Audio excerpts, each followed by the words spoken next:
Danny Love. Danny Love.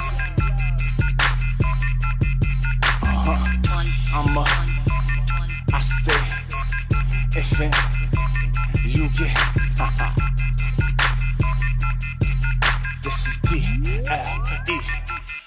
Hey yo, Snow Sun is back. My haters ain't gon' like. You're now tuned into one of the hottest online publications that there is, Vocab magazine. And you know who I am, your host, Mr. Vocab TV Talik. And now we're talking to one of our Art of Swag artists that's going to be in this hot new February issue, Mr. DLE himself, Danny Love. I mean, this has been something that was a long time in the making.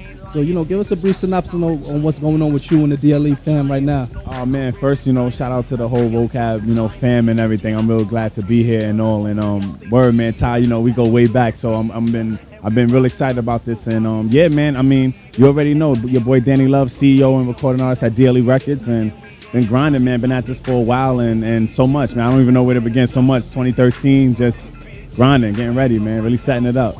All right, so let's talk about, the first issue, the first single or first piece of material you're going to be releasing for 2013. Oh, man, I mean, I've been playing with so much this in 2012, testing the market, with Body Rock and Please Girl Don't Go, but the new project coming up with Love vs. Lust, which is coming out in June. I mean, I can't even really say. It's just so much in the process. There's so much unleaked music. So I'm going to be just testing them, man, hitting them with hits. We don't do album fillers, so trust me, it's going to be hot. You know how DLE Records do. So I'm in it, man. I'm in it. Yeah, definitely. So, we definitely want to touch base with, your whole foundation, what got you into doing music and things of that nature. And, it's more than just, being a label executive and being an artist. There's a lot of things that you're working on. But let's go back to the beginning. When was it that Danny Love himself said, yo, this is what I want to do. I want to have my own label and I want to be an artist? Oh, man, it started in 1998, 16. I remember my summers. I was a ball player before anything, as probably as most artists. So I'm balling hard, and it started in Baltimore. I went out every summer for about 2 weeks. I would go to Baltimore, visit my cousin work. Shout out to my cousin work, Full Stereo.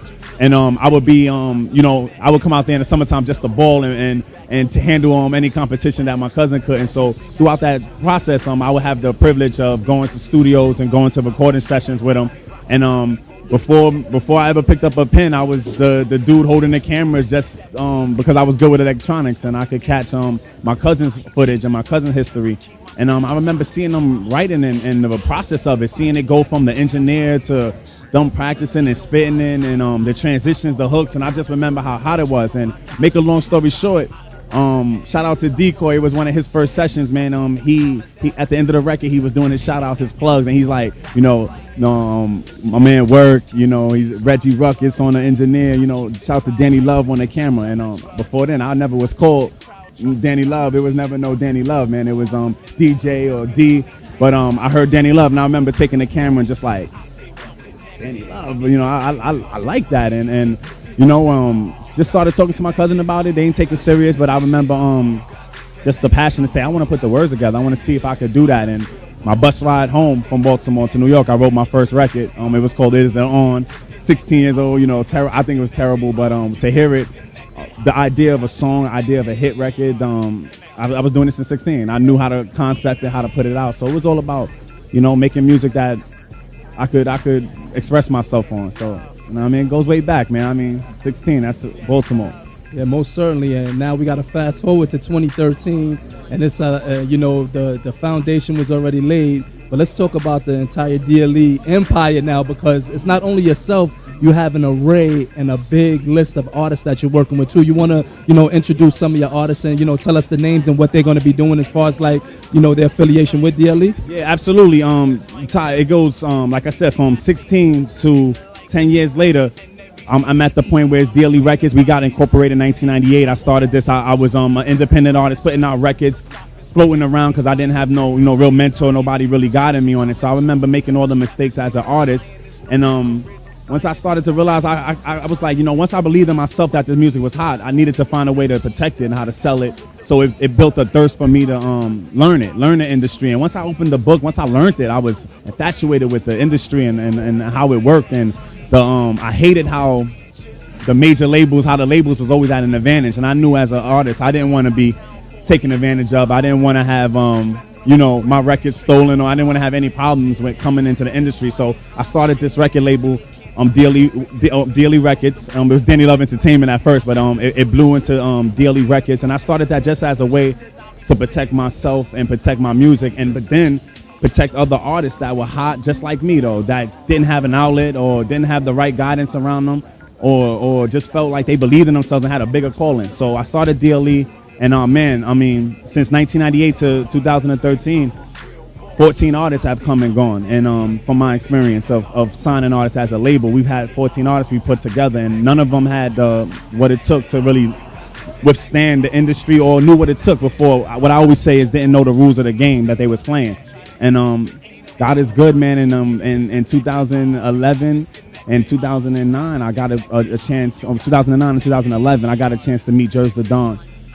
Shout out to Jers, man. Free Jers. He's coming home this April 2013. So Jers was my first artist that actually signed a contract with me. Out of all the 14 that I've had, my first 8 or first few, no contract, no paperwork, just handshakes. But just to understand the evolution of music, why it's like that, why you have to have these paperwork and contracts and all that stuff. But Jers the Don, man, started with him, my first signed artist.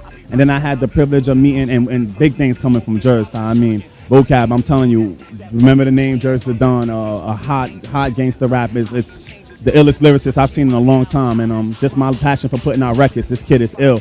In 2012, I had the privilege of meeting a young lady, Raisha, R&B artist, new DLE signed artist here. Y'all might have heard I've been promoting her music, but found a beautiful talent that of all the singers I've heard, the soul, what I felt was missing in R&B, I heard that, and already professional, already experienced, so much was already put into her career. She had so much going on.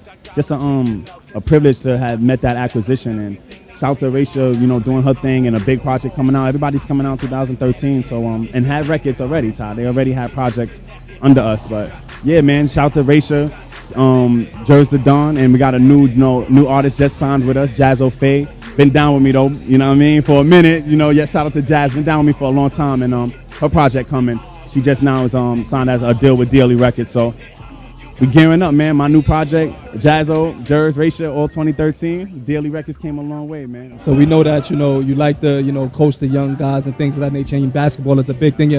We just want to talk a little bit about AAU. Yo, Ty, I mean, to be honest with you, man, I'm a ball player at heart first. So a lot of artists, music is influencing the youth right now, and a lot of artists in the position that to influence youth are not using it to mold our men, our black men, our young men to greatness, or teaching them the strategies to be successful. So I'm privileged to have be able to coach AAU basketball, where I use music and basketball is very similar. I think trying to get a record deal is like trying to get into college and everything. So me playing ball for a large portion of my life, longer than I've been doing music, it's a big part of me. So I decided to use my influence as an artist, as the ladies' man guy, to show dudes that you don't got to be in big whips. You don't got to be a cornball. You can work hard. You can have that kind of ethic. And through basketball, man, I try to help the underprivileged dudes that can't afford AAU, because AAU is very expensive, and give them a shot to play against the best. Because that's all I really want right now, is an opportunity to prove that I could compete against the best, or the artists that they say the best. So I give these young boys a chance to compete against dudes that they say are going D1, bigger schools and everything. And 500 athletes in my 10 years that I've been coaching, 500 young ball players that I've come through the underdog basketball programs, underdogs AAU. Shout out to all the underdogs, you know what I mean, doing their thing. And yeah, man, just a hardworking group of young men. I put them through a lot through practice just to show them that life is like that. So I'm lucky, and real quick, I just want to say shout out to Snoop Dogg, man, because he's the only other dude that I know that's in AAU. Shout out to his football team. So it's not many artists that use, sports, and I'm sure there's probably others, but I'm just a big fan of Snoop's and his AAU team and how big it's grown, and that's what I hope to do with the underdogs. And again, I'm an upcoming, young man in New York that's trying to, pursue it. So to be doing something with nothing, imagine, Lord willing, when I get it, I'm really hope to make some change. Right, so now we want to talk about, we're going to go back into the past again, 2003, made your big screen debut, and Why Can't We Be a Family Again? You want to talk a little bit about that, and if there are going to be some future endeavors of you getting into the big screen again coming in the future? Yo, Ty, I mean, this is a Vocab exclusive right here, man. I mean, first interview, first time we talking about it. But yeah, 2003, man, some people might know my life, my family was starred in an Oscar-nominated documentary called Why Can't We Be a Family Again? Shout out to PBS that put that together. So yeah, man, your boy Danny Love been on the red carpet, been on Oscar, you know, lost to Twin Towers, actually finished runners up to the Twin Towers documentary that came out. When you know, it was amazing experience, and be able to be on the Oscar just was like, to me, just proof that I knew, you know, God was showing me all the steps and the places I was gonna go. I had a chance to tell my people that's coming with me, yo, I know what it is. I got this little practice. I've been on this red carpet. I've been able to see that, and yeah, man, and to be able to see what my life's movie was able to do, and now that it's in libraries and you know all over, I mean, absolutely you'll see a follow-up to Danny Love, and then is, you know, Daniel Jacob on the movie, but yeah, absolutely you'll see Danny Love again in big TV. I'm flirting with some reality stuff now, and then also everybody's been asking me, you know, everybody wants to know what happened to those brothers from the Oscar nominee movie, so we got to show them something. I think they'll be proud to see what we've done, and just waiting and to get on a broader stage. And we shout again to Vocab for allowing me to be able to broadcast my, you know, my passion and this. Definitely want to say, you know, on behalf of the entire Vocab team, we want to say thank you for taking the time for, you know, sitting here and chilling with us uptown in Washington Heights at Buddha Beer Bar and Lounge. You could definitely come up here and you can get your drink on it in Washington Heights on Broadway and 190th Street. So for any of your new followers and fans, I know you have a ton of them already, but you know it's gonna be some new folks that's gonna want to know more about DLE and Danny Love. You want to open up your social platforms? Oh yeah, absolutely, man. Follow me on Twitter at This Is Danny Love. Facebook, make sure you Facebook and friend us, man. Facebook.com/DLE Records Inc. You know what I mean? INC. Yeah, man. YouTube for exclusive music and footage and videos that we putting out from Danny Love, Raisha, Jers the Don. You know, catch some of the basketball footage. Check us out on YouTube at www.youtube.com/DLE Records Music.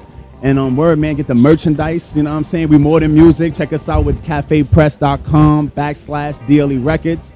iTunes, Danny Love. You know what I mean? The masterpiece is out now on iTunes. Danny Love, one word on iTunes. Support that. Keep us going. Keep us in business, man. We pushing hard.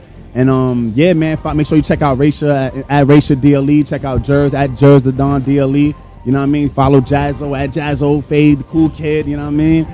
Matter of fact, Jazzo Cool Kid. You know what I mean? Jazzo the Cool Kid. We'll get that right. You know what I mean? This is the Vocab blooper reel. And word, man. Shout out to my brother R&B Ray, man, holding me down all these years. My mom, everybody, man. And again, but before I go, Ty, I just want to let everybody know, man. Music in need of change, in need of a new superhero, and DLE Records plan on being something that New York hasn't had in a long time, and that's just refreshing music, refreshing sound, and Vocab is bringing something, you know what I mean, new to the scene that in fashion and music, and we need more real magazines doing this for the people. So shout out to Vocab again, shout out to the whole camp, and Todd, thank you, man. Real talk from the whole DLE team. We happy to be here, man. Thank you.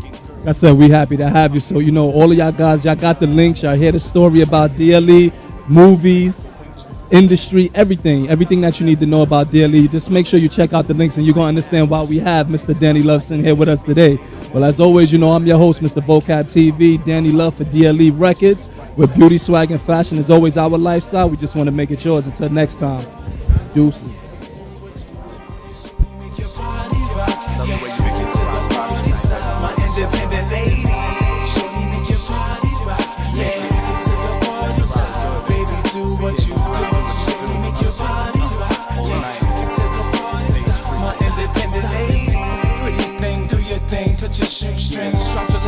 But mine don't pull your hamstring. Doing your damn thing, doing your thing, damn. But I can't understand how you be with that man. You need a cat skin if you don't recognize. Love is all you need. Fuck all these other guys. Pip game televised, brought to you live and uncut. I can't stop thinking about your struts, thinking about the stuff that I wanna do. But her obstacle